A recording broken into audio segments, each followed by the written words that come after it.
un entraînement classique, ouais, sauf si tu es à l'échec, évidemment, une répétition supplémentaire, ça peut être colossal, mais une répétition en plus en ppm, c'est colossal. Hein.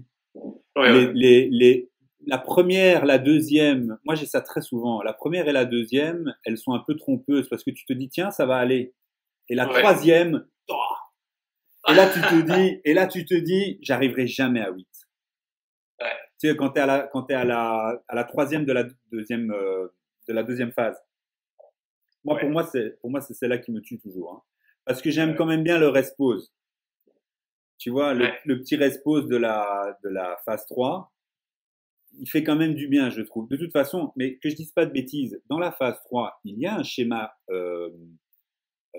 comment dirais-je, parallèle, qui fait que tu peux ne pas utiliser le rest pause si tu as un niveau encore plus haut, non? Tout à fait. Tout à Oui, fait. moi En fait, il faut j'en suis aussi incapable, hein, j'en suis incapable. Oui, mais alors il faut que tu t'imagines. Je sais que ce protocole-là, Francis l'a utilisé pour ses cuisses, mais il faut bien imaginer que nous, amateurs lambda, versus un bodybuilder avec des cuisses énormes, une force énorme, une endurance de force, enfin tout Oui, un c'est niveau qui fait l'endurance que de tu force. rentres pas dans tes cuisses comme ça. Tu as besoin de monter en puissance Ouais. plus cool parce que ton muscle est c'est un tellement plus gros moteur que tu as besoin d'y aller. Peut-être que tu y vas au même rythme que si c'était un plus petit muscle, parce que bah, le muscle, lui, il fait des choses, mais l'articulation, le mental, tout ça, lui, il n'est pas plus fort parce que tu as un plus gros muscle, c'est toujours le même, hein. Tu restes toi Bien avec sûr. tes capacités. Et donc, il faut emmener tout ça ensemble. Donc, ton muscle, il a beau être très gros, il peut accélérer très vite. Si le reste ne suit pas, ta performance sera euh, capée, seuillée par le reste de tes attributs physiques qui, eux, ou mentaux, etc., qui, eux, ne suivront peut-être pas. Et la PPM, c'est ça, c'est réussir à emmener tous les éléments qui constituent ta performance, le mental, le physique, les emmener ensemble pour qu'ils arrivent à leur paroxysme, leur pic au même moment. Sinon, bah, tu risques d'être seuillé par l'un ou l'autre. Et c'est là qu'il y a vraiment beaucoup d'art et d'expérience qui rentrent avec l'usage de la méthode et que c'est pas un usage pour, comme disent les Américains, les meatheads, un peu les bourrins qui viennent à la salle, ils vont trouver aucun plaisir à faire de la PPM, ces gens-là, parce qu'ils ont besoin un peu de rentrer dedans brutalement, de poser le cerveau. Et la PPM, il y a un peu quand même ce côté puriste, intellectuel, sans faire de discrimination, mais il y a vraiment ce côté-là quand même. Moi, j'y retrouve presque un côté méditation. Exactement, exactement. Moi, je Tout à le fait. fais dans l'obscurité. Bon, évidemment, je suis en home gym, hein, tu vas pas faire ça dans une salle de Ouais, sport. Je le fais dans l'obscurité, ouais, avec une musique lente, style la bande originale de Batman. Tu sais, un truc qui ouais, te super d'ailleurs. style Hans Zimmer, comme ça, qui te voilà. Et il Ouais, y a ce côté ouais, méditation. Et après, je rallume ouais, tout, et c'est comme si je m'étais réveillé d'un rêve cauchemar. Euh, ouais, ouais, et ouais, voilà. Donc moi, je rajoute ça pour être encore plus dedans. ouais, ouais. Et je Ouais, pense c'est pas. super. Ouais, mais je pense évidemment pour un pratiquant en salle, et c'est la majeure. Enfin, quoique avec cette histoire de Covid, Non, mais on les peut home gym fermer ont les yeux, explosé. Hein. mettre des Oui, boules qui il y bien a toujours sûr. des moyens si on Mm, veut effacer l'essence. bien sûr. Mais je pense pas que quelqu'un qui ne pratique pas ou quelqu'un qui n'a pas encore compris la méthode peut imaginer les sensations qu'on ressent. C'est difficile à imaginer. Et c'est pour ça qu'il y a un avant et un après. Ouais, c'est incroyable. Les sensations sont incroyables. Tu as l'impression, sur un quadriceps, sur un leg extension, tu as l'impression que tes quadriceps vont exploser de ta peau. Ouais, Avant de faire ces séances de coaching avec Francis Benfato, j'avais été, et avant mon histoire de médicaments de merde, j'avais été coaché par Yolin Gauvin. C'est pas n'importe qui non plus. Euh, ouais, il m'avait fait faire un protocole pour les cuisses qui était génial aussi. Et ouais, c'était horrible. Mais la ouais. ppm, en termes de sensation, est supérieure.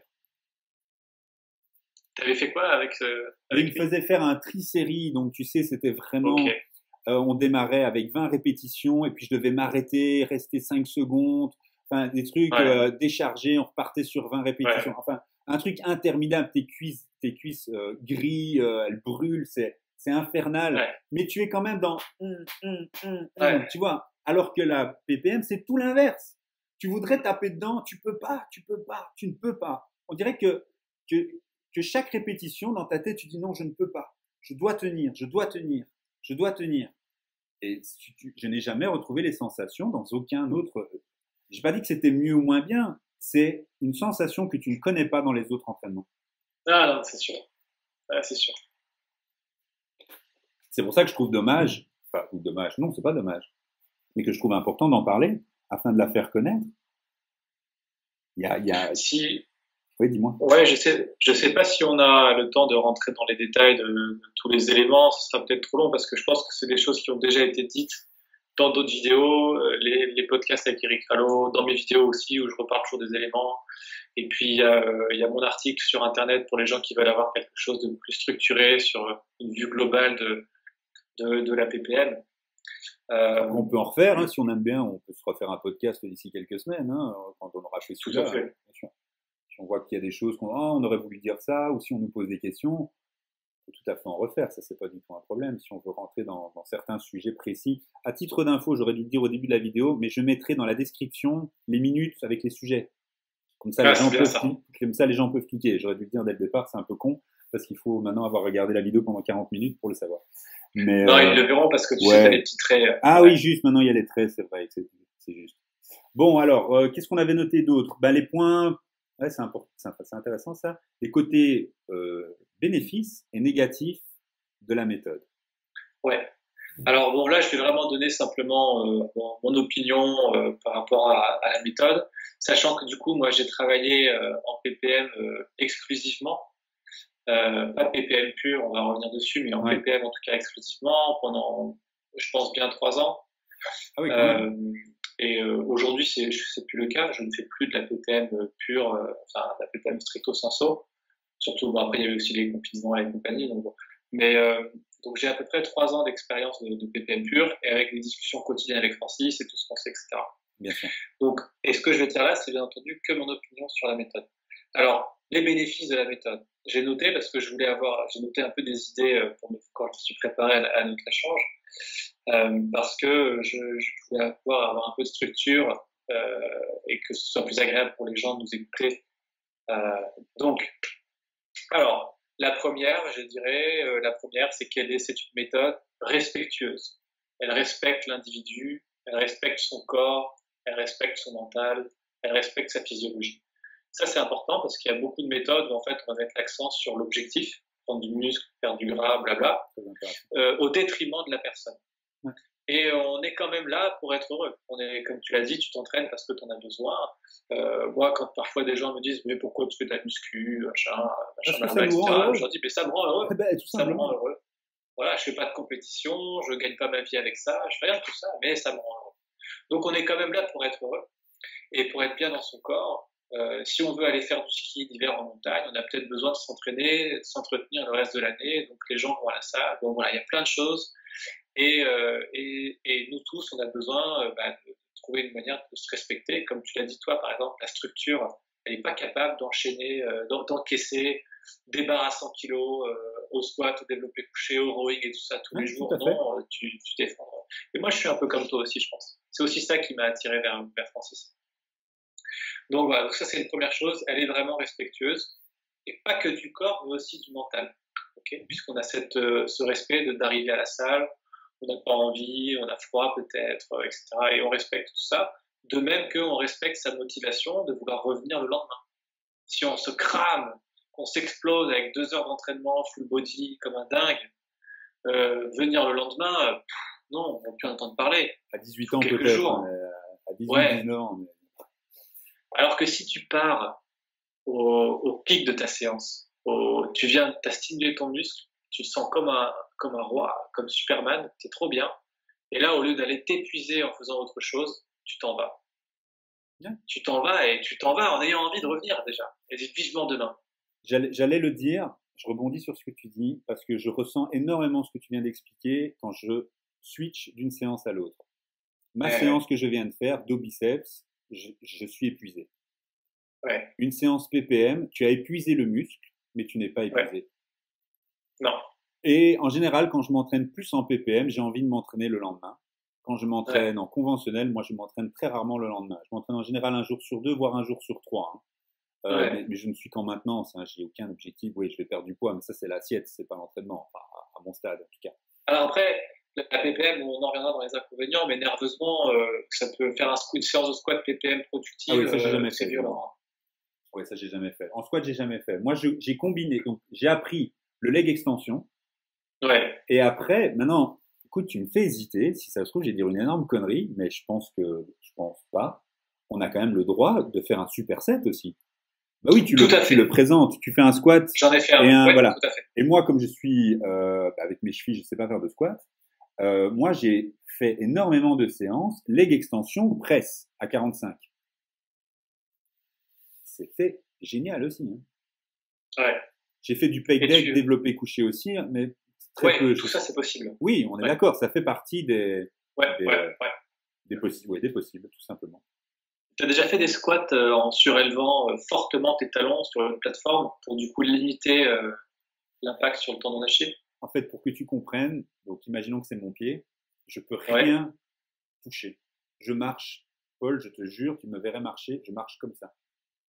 Tout le temps avec les orteils relevés. Si mes orteils ont le moindre... Un accélérateur, c'est tout mou un accélérateur.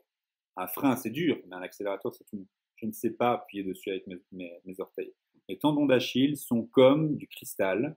Je vis avec ça depuis maintenant 4 ans et j'ai aucun médecin qui m'a trouvé la solution. On va pas parler de ça parce que j'ai fait une vidéo dessus. J'ai fait des PRP, j'ai fait des stem cells, donc cellules souches, injection dedans. J'ai fait des cures d'anabolisants à dose thérapeutique, hein, parce qu'en Belgique, tu peux recevoir des doses thérapeutiques de décadurabolin, de testostérone, etc.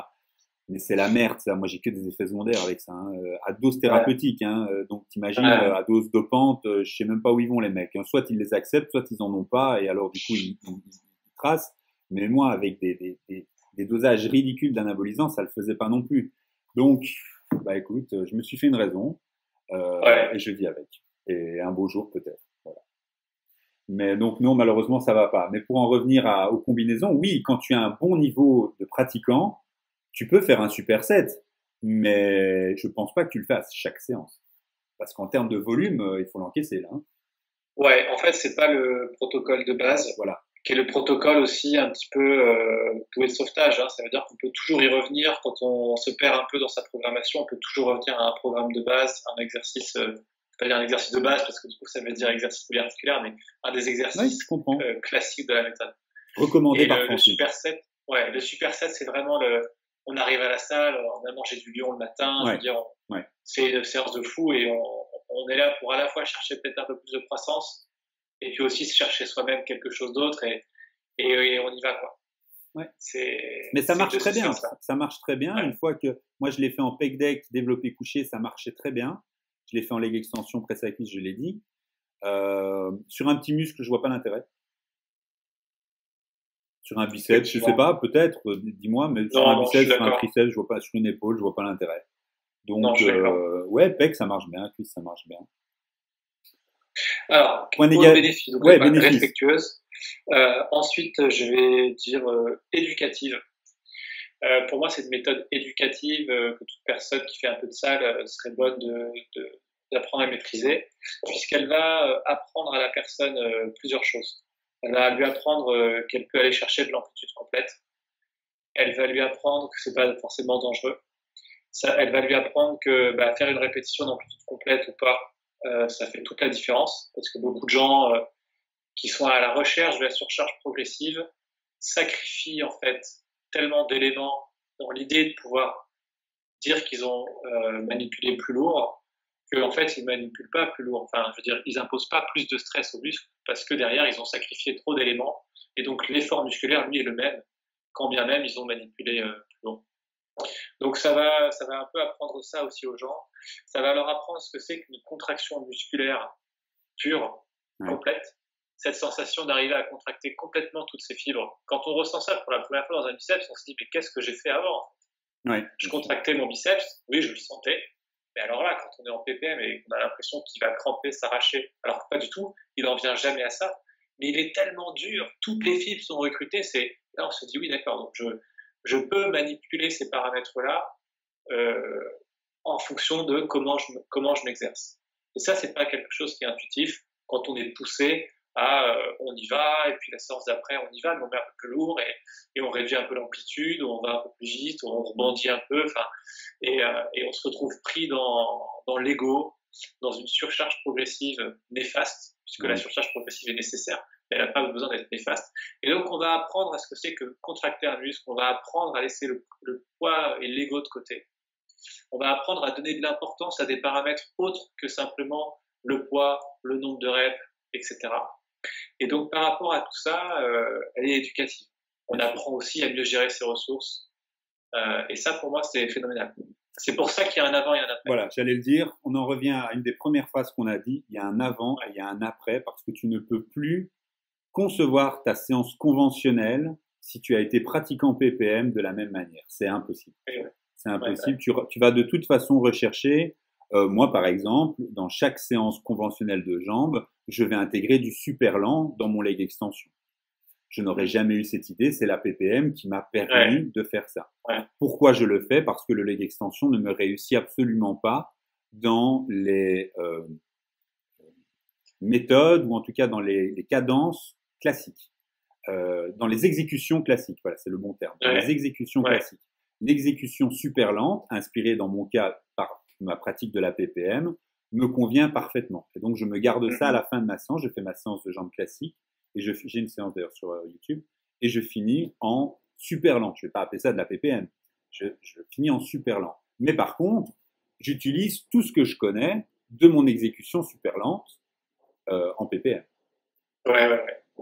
Et là, mes cuisses, au niveau du quadriceps, du vaste interne, etc., extraordinaire. Et j'ai aucune douleur au genou le lendemain, alors qu'en exécution classique, ça aurait été la catastrophe. Désolé. Donc, non, il y a un avant et un après, c'est évident. Elle est très éducative, c'est le mot. Voilà. Très éducative. Donc, pour l'instant, peut-être que je donne des bénéfices surprenants pour les gens. Ils ne s'attendaient peut-être pas à ça. Donc, la respectueuse, éducative. Et c'est de vraies qualités. Hein. C'est des vraies qualités parce que les autres méthodes ne sont pas toujours. Ensuite, je vais dire qu'elle est guérissante. J'espère que c'est un mot dans le dictionnaire. Guérissante. En tout cas, les gens comprennent ce que je veux dire par là. Guérissante parce qu'on a touché rapidement, donc je vais aller vite là-dessus, mais le fait de s'entraîner lentement, c'est des techniques utilisées par les kinésithérapeutes pour permettre la récupération des tendons, soigner donc toutes les tendinopathies, tous ces trucs-là. C'est aussi une manière de régénérer les articulations. En fait, du coup, en s'entraînant, ce qui se passe, c'est qu'on attire du sang, on attire de l'eau, on attire des nutriments dans une zone du corps, dans le muscle. Ça va forcément du coup amener tout ça près des tendons, qui sont des tissus très fibreux, très blancs, très peu irrigués, très durs à récupérer. Tout à fait. Donc ça va aider à amener tout ça. On les fait travailler, on fait glisser la peau, les tissus conjonctifs, les tendons les uns sur les autres, on maintient du mouvement, on évite les attaches. Et puis forcément, l'articulation, on l'utilise. Et donc c'est pareil, on vient la lubrifier, on vient l'utiliser. Comme en PPM, on fait de l'amplitude systématiquement maximale morphologiquement, je le précise, mais voilà, amplitude maximale morphologiquement. Eh bien, on vient solliciter son amplitude, son articulation dans toute son amplitude. Alors bon, pour le coude, ça gêne rarement les gens, mais par exemple, pour des genoux, pour des choses comme ça, là, c'est beaucoup plus important. Bon, si on fait de la leg extension, on est limité par la machine parfois, mais tout ça pour dire que voilà, on va lubrifier l'articulation, l'utiliser dans toute son amplitude. Ça, c'est très très important pour maintenir du mouvement. Si on n'emploie pas son corps, si on n'emploie pas une certaine capacité physique ou une certaine amplitude, on la perd. C'est aussi simple que ça. What you don't use, you lose, comme ils disent en anglais. Donc ça, c'est important. De venir lubrifier et aider ça. Et donc, c'est vrai que la méthode, elle empêche de se blesser, mais elle favorise aussi de guérir. Et ça, c'est indéniable. Dans mon expérience, il y a début 2020, j'avais repris l'entraînement conventionnel au PEC pendant de nombreux mois, ça allait très bien. Ne me demande pas pourquoi, un beau jour, grosse douleur à l'insertion. Et là, c'est un des points bénéfices que moi je vais souligner. La connaissance de la méthode te permet tout de suite d'y avoir recours. Et si tu le veux ou pas, évidemment. Là, il peut y avoir l'ego qui entre en jeu, de dire « Ah non, non, non, ça passe ou ça casse. » Bon, ça, moi, j'ai fait pendant des années, je connais, j'ai donné. Maintenant, moi, le moindre petit signe La moindre petite alerte, j'ai dit ok, je l'accepte, mais c'est pas grave, j'ai la PPM. J'ai fait Ouais. 6 semaines de pec deck en PPM, et puis j'ai fait un retour progressif sur mon entraînement conventionnel. C'est fini, c'était fini. Comme neuf. Ouais, en 2 mois, 2 mois et demi. Alors, quand tu es Ouais. pratiquant, quand tu as 18 ans, quand tu as 25 ans, tu dis dans 2 mois, 2 mois et demi, c'est le bout du monde pour toi. Mais bon, moi j'ai 36 ans dans quelques jours, je suis un quarantenaire, un cinquantenaire, limite ne pas faire quelque chose pendant 2 mois, c'est rien du tout. Donc Ouais. on a aussi un changement relatif au temps qui fait que quand on a Ouais. 20 ans, ah non, non, mais moi je dois être gros dans 2 mois. Et si je suis gros dans 2 mois, c'est un miracle. Donc moi ça me va très Ouais. bien. Dans un an, c'est rapide pour nous aujourd'hui. Ouais, et puis bon, là, tu dis 5-6 semaines par rapport à ce que tu avais eu au PEC, Et mais c'était parfois, rien du c'est tout. peut-être C'était juste une semaine ou deux. Oui, bien sûr, bien sûr. Voilà. Et si ça se trouve, c'était peut-être une semaine ou deux, mais j'avais tiré en longueur parce que Ouais. en plus, j'avais du plaisir à redécouvrir la PPM sur mon Et pec voilà. deck. Et puis, je me suis dit, tiens, je pense qu'on est bon. Et je suis reparti dessus. Donc, voilà, encore un bénéfice. Quand Ouais. quand tu soupçonnes une blessure, frein à main, et on peut utiliser la PPM. Pourquoi pas? Ouais. Voilà, donc un autre bénéfice pour moi, et je pense que dans cette période, bon maintenant c'est peut-être un peu fini les confinements, mais la PPM, bah, ça demande très peu de matériel. Oui, On peut j'y ai même pensé. la faire avec des élastiques. Ça, c'est la version préférée de Francis. Ça mérite d'être dit. Hein. Ceux qui sont un petit peu Étonnant, regardent un hein, petit peu étonnant. de haut les élastiques, etc. Bah, sachez que c'est la méthode préférée de Francis d'entraînement avec peu d'équipement. Donc demande peu de matériel, voilà, avec son poids de corps, mais en cherchant à rendre tout difficile pour le muscle en faisant des fentes, du Bulgarian split squat. Bon, bien entendu, pour les bras, ben, c'est très facile avec des élastiques ou des haltères avec peu de poids. Eh bien, on peut faire tous ses bras, toutes ses épaules. On peut faire des pompes en PPM, au même titre que développer couché. Et là, ben, je peux vous assurer que faire 20 pompes PPM, à mon avis, vous ne les faites pas. Moi, je ne les fais pas. En tout cas, pas PPM tel que je la pratique. Je te garantis que non. Et voilà. Donc, du coup, les pompes, ça devient un exercice fiable. Bien C'est sûr. plus un truc, oh, je vais pas faire 50 pompes. Ouais. Donc, ouais, il y a plein de choses comme ça, donc peu de matériel. Ça, c'est un atout aussi.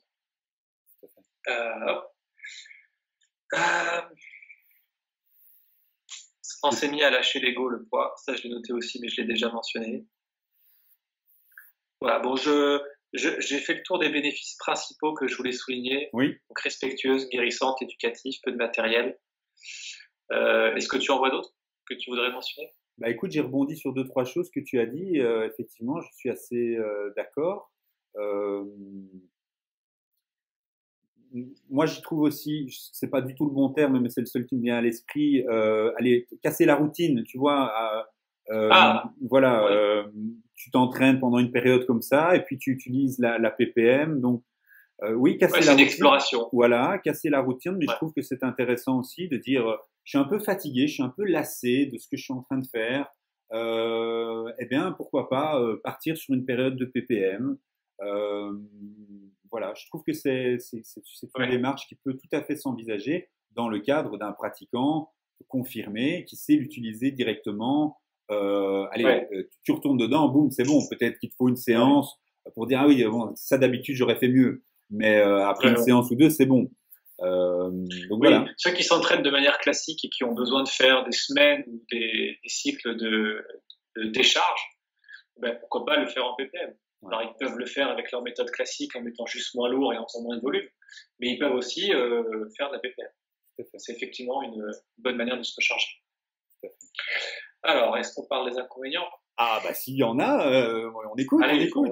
on va les mentionner. Bon, donc Francis coupe maintenant. Opinion. Si Francis Benfato écoute, il doit couper en fait. Il me coupe pas. Si, je suppose que là, il aurait un petit rictus à l'approche de ça.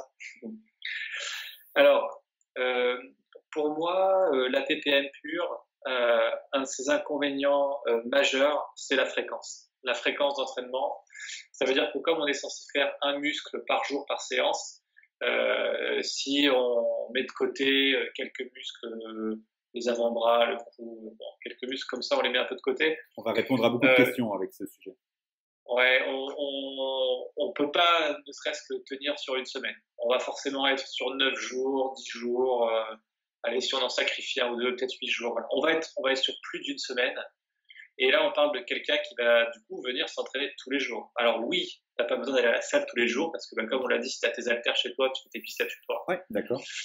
Mais ça te prend du temps tous les jours. Ça peut être un avantage puisque par exemple Francis lui aime s'entraîner tous les jours. Ça lance sa journée, ça lance son cerveau, ça lance. Enfin, voilà, c'est sa passion et il en a besoin. Il y a des gens comme ça qui vont en avoir besoin tous les jours, mais tout le monde aussi ne pourra pas. Donc, du coup, c'est quand même une grosse pression parce qu'il faut trouver un peu de temps tous les jours pour ça. Oui. Là où certains vont préférer aller faire peut-être une activité tous les jours, mais un coup de yoga, un coup de basket, bon, j'en sais rien.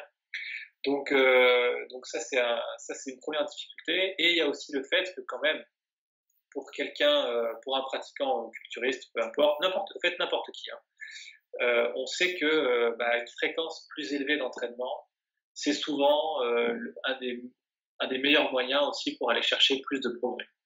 Parce que quand on stimule la croissance d'un muscle, le muscle, quand on est naturel en tout cas, on va créer cet espace anabolique dans le muscle pendant 1, 2 jours et demi, peut-être 3 pour certains, ça dépend un peu de notre génétique là. Mais au bout de 3 jours, même ça, on va dire généralement c'est 2 jours, mais même si on tire à 3 jours, au bout de 3 jours, il n'y a plus rien qui se passe vraiment dans ce muscle-là. Et donc il y a plein de gains musculaires qu'on laisse sur la table parce qu'il faut attendre 10 jours pour aller le réentraîner. Et ça, c'est quelque chose avec lequel je pense qu'on ne sera pas d'accord, mais que moi aujourd'hui, je pense sincèrement. Et la recherche scientifique va dans ce sens-là. Alors moi, je suis un scientifique de formation, mais la science sur le culturisme, je fais toujours attention parce que les études, elles sont citées un peu à tort et à travers avec des gens qui sont débutants, des gens qui sont obèses, des gens qui savent pas s'entraîner, oui. Qui sont dans des contextes d'études qui ne représentent pas la réalité. Donc bon, il faut se méfier avec les études. Il faut rester un maître de sa tête et de sa vie. Donc les gens qui sont persuadés de quelque chose et qui aiment faire quelque chose, qui continuent. Hein, faut pas tout remettre en question parce qu'il y a une étude bizarre qui est sortie. Donc ça, c'est juste une petite parenthèse.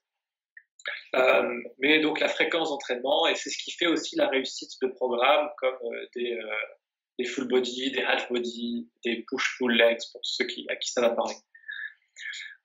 Et donc pour moi ça c'est un des problèmes de la méthode et c'est une des raisons aussi qui je pense a fait que j'ai pas tant progressé que ça. Moi j'ai progressé avec la PPM, mais j'ai pas progressé autant en 3 ans d'entraînement aussi sérieux que ce que j'aurais pu faire et je pense que c'est parce que aussi la fréquence était trop basse. Donc ça pour moi c'est un inconvénient majeur. Un autre inconvénient c'est la durée d'entraînement d'un muscle. En fait chaque muscle va prendre 3 quarts d'heure à 1 heure, voire 1 heure et quart. C'est difficile de faire moins de 3 quarts d'heure. Oui, tout à fait. Et du coup quand on a ce souci de devoir augmenter sa fréquence ou de pas aller à la salle tous les jours, ça va être difficile, ça va être limitant. Alors il y a quelques remèdes à ça sur lesquels j'avais travaillé. Le protocole PPM réduit, on pourra en parler après dans comment adapter la PPM pour cette question de fréquence justement, puisque c'est une question qu'on avait reçue. Donc voilà, la durée d'entraînement d'un muscle. En même temps, c'est un petit peu comme le volume et l'intensité. C'est un peu comme cette ambivalence volume et intensité parce qu'on a besoin de temps pour tirer le mieux d'un muscle. Mais en même temps, c'est difficile dans la société actuelle de trouver toujours le temps nécessaire. Je veux dire, on n'est pas chez soi avec une rente, voilà. Donc c'est difficile. Donc ça pour moi c'est aussi un problème. Si je prends le contre-pied le hit de Arthur Jones, le hit de Arthur Jones, je veux dire lui il faisait le corps complet en 3 séances de 20 minutes par jour, alors 3 fois par semaine, 20 minutes et tu faisais tout ton corps en 20 minutes. C'est-à-dire dans le cycle, une seule série à fond. Et tu passais de machine en machine, tu faisais tout ton corps et c'était terminé. Donc là, voilà, là on a un exemple à l'opposé. Ouais, je comprends. Donc voilà, donc du coup il y a cette ambivalence un petit peu à nouveau sur le temps qu'on y passe. Ensuite, je vais parler d'un autre inconvénient de la méthode qui fait qu'on va pouvoir la sélectionner à des moments et pas la prendre à d'autres. Hein. Encore une fois, c'est pas que c'est une mauvaise méthode, c'est fait partie de l'équilibre à choisir. C'est l'influx nerveux. La force pure, et c'est pour ça que cette méthode n'est pas forcément recommandée pour un powerlifter en préparation et tout ça. La force pure, on le sait, oui, il y a du volume musculaire, bien entendu, mais c'est majoritairement aussi une question d'influx nerveux. Et quand on s'entraîne lentement avec des poids légers, le système nerveux au global eh bien, perd l'habitude de manipuler lourd et d'être fort. Moi, je l'ai vu, là, donc j'ai fait de la PPM pendant des années, et puis il y a eu les confinements où on n'a pas non plus pu faire de muscu, etc. Et j'avais des tests physiques à passer récemment, et je devais refaire des squats à 100 kg, des choses comme ça. Pas insurmontable pour quelqu'un qui s'entraîne régulièrement, un squat à 100 kg, ça impressionne personne quand on s'entraîne depuis des années. Mais je me suis surpris en fait à mettre des barres un peu lourdes au début sur le dos et me dire mais jamais de la vie, j'ai l'impression d'avoir 200 kilos sur le dos. Et en fait, il faut bien comprendre qu'à force de manipuler plus jamais de poids lourds, le système nerveux, je pense, se désentraîne. Je comprends. Il est déstimulé. Et du coup, c'est un des points négatifs, je pense, à terme, enfin, sur le long terme de cette méthode, c'est ce désentraînement du système nerveux. Alors, si on n'a pas besoin de sa force, on s'en fiche. Mais si on veut pouvoir y avoir recours à certains moments, bon, bah, il faut le savoir. Oui. Voilà. Pour moi, il y a ce côté-là. Mais c'est une balance, hein. Comme tu dis, c'est une balance par rapport à tes objectifs, par rapport à tes moments de vie, par rapport à ta période dans laquelle tu es. Effectivement, ça peut être un point négatif aujourd'hui et quelque chose qui n'est plus problématique demain. Donc, je comprends très bien ce que tu veux dire, effectivement. Je suis d'accord. Oui, ou si on a besoin de récupérer au niveau nerveux, ou qu'on veut pouvoir continuer de s'entraîner parce qu'on en a besoin pour être heureux, mais qu'on a besoin de notre système nerveux pour d'autres choses dans notre vie à côté. Le système nerveux, c'est pareil, hein, il a une jauge de récupération, donc si on vide la jauge tous les matins et qu'on en a besoin l'après-midi, ben non, c'est cuit, hein, il faut falloir attendre la nuit pour récupérer. Donc il faut juger aussi de ça pour les gens. Donc c'est un inconvénient. Là, je le mets en tant qu'inconvénient parce que je pense aux qualités physiques, mais c'est aussi un avantage, bien entendu. Voilà, donc du coup l'influx nerveux il se perd et il faut le retravailler. C'est un peu comme quand son métabolisme, on sait qu'il peut se ralentir, s'accélérer. Des gens qui veulent un métabolisme rapide et qui l'ont ralenti pendant des années en faisant de la course à pied et en mangeant des salades, eh bien ils vont avoir besoin de plusieurs mois, voire des années avant de remonter à un métabolisme plus élevé. Là c'est un peu pareil, je pense, l'influx nerveux. Par rapport à l'influx nerveux, il faut le réentraîner et donc c'est à noter, ça à savoir. Tout à fait. Un autre élément, c'est la difficulté mentale de la méthode. Comme on disait, si on n'est pas capable d'aller chercher loin et de forcer, on n'arrivera pas vraiment à en tirer tous les bénéfices en termes de croissance musculaire, on va vite arriver à un plateau. On pourra avoir les autres bénéfices, donc c'est pas un problème potentiellement pour les gens, mais on va avoir du mal à vraiment progresser en tant que culturiste sur le long terme avec cette méthode si on ne va pas chercher ça. Et la difficulté mentale, c'est une des raisons qui fait aussi que parfois on a besoin de plus de temps pour récupérer entre deux séances. Le muscle va récupérer en 2-3 jours, enfin récupérer. En tout cas, il n'aura plus de réponse anabolique physiologiquement par le corps au bout de 2-3 jours, généralement. Mais ton système nerveux, lui, si tu l'as énormément stressé pour arriver à cette stimulation, lui, il aura peut-être besoin de 6 à 7 jours. Tu vois, et du coup, tu as pas deux poids, deux mesures, mais tu as 2 niveaux de récupération. Et malheureusement, c'est pas ton muscle qui va être limité, c'est ta récupération mentale. Moi, ça m'est arrivé de faire des séances de squat PPM, de terminer ma dernière série et de pleurer. Tellement émotionnellement, j'avais été vidé trop loin, tu vois. J'étais peut-être un peu fatigué, et là, d'aller chercher loin, tu vas dans des endroits sombres, hein, mentalement, je veux dire, je pense que plein de gens s'identifieront à ça. Oui, on pense pas à des papillons quand on fait sa dernière répétition de squat, hein, c'est sûr. On pense à toutes les mauvaises choses qui nous sont arrivées, ou je sais rien. Voilà. J'ai très bien compris. Ça peut être addictif aussi, hein, ça peut être addictif. Hein. On a envie d'aller se faire mal quelque part. L'homme a des fois envie de se faire mal, mentalement et physiquement et en même temps. Et tu vois, je pense qu'on peut aller chercher tous ces éléments-là sans aller dans cette douleur émotionnelle. Et je sais pas aujourd'hui, tu vois, quels sont les impacts positifs ou négatifs à long terme d'aller s'infliger ça. Un peu comme on dit, c'est important de rire tous les jours. Là, si tu t'infliges ça tous les jours, c'est peut-être à l'opposé du rire, tu vois. Et est-ce que c'est bien pour ton équilibre long terme? Est-ce que ça déséquilibre ton psychisme? Je sais pas, tu vois, c'est une bonne question. Mais je suis d'accord sur le côté de s'infliger. Il y a une part de s'infliger hein, dans la PPM, dans l'entraînement aussi. Hein, dans l'entraînement classique, tu vas, même si on est devenu raisonné, on le fait avec une conscience plus intelligente, mais le no pain, no gain, le ça passe ou ça casse, peu importe ce qui m'arrive, voilà. Bon, ça c'est quand tu es plus jeune, puis malheureusement la vie te ramène à la réalité. Mais c'est ça que moi j'ai adoré dans la PPM. Tu peux encore Ouais. t'infliger un niveau de souffrance mentale, physique, aller chercher au plus profond de toi-même. Comme tu l'as dit très bien, je m'identifie totalement à des choses douloureuses qui ont pu t'arriver dans la vie et aller ouais, tu utilises plein de choses, tes muscles, tes connaissances, ta tête, mais aussi ton cœur. Ouais. Et là, il y a de l'émotion. Et là, il y a de l'émotion. Ouais, ouais, il y a de l'émotion. Voilà, il y a Ouais, de ouais, ouais. l'émotion. Et je pense que quand il y a goûté, tu es, Ouais. ouais, Alors, ce qui est bien, c'est que la PPM, elle te permet d'aller chercher ça en sécurité, c'est ça, mais exactement, bien sûr. elle te demande d'aller le chercher pour continuer de progresser. Et là, ça peut être difficile. C'est pour ça que j'en parle, parce que voilà, on est en train de, ça peut être difficile. Ça peut être les deux vitesses différentes, donc tu laisses des gains sur la table parce que tu as besoin de trop de récupération nerveuse derrière. Et du coup, c'est à savoir, parce que par exemple, moi, je me poussais fort en BPM, mais quelqu'un qui n'est pas dans cette démarche-là n'aura pas ces effets peut-être négatifs-là. Mhm. Tu vois, donc pour lui, il n'y aura pas ce problème, ce ne sera pas un inconvénient puisqu'il n'y va pas. Donc voilà, ça c'est juste, je voulais juste le mentionner. Et je vais dire une dernière chose. C'est sur cette notion de bon, avoir une excentrique lente et contrôlée.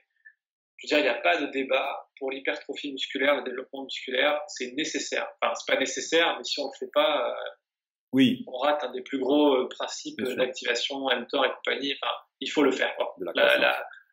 La négative de au moins 2-3 secondes, mais voire même 6, et après plus 6 secondes et plus avec la PPM et tout ça, franchement, il faut le faire.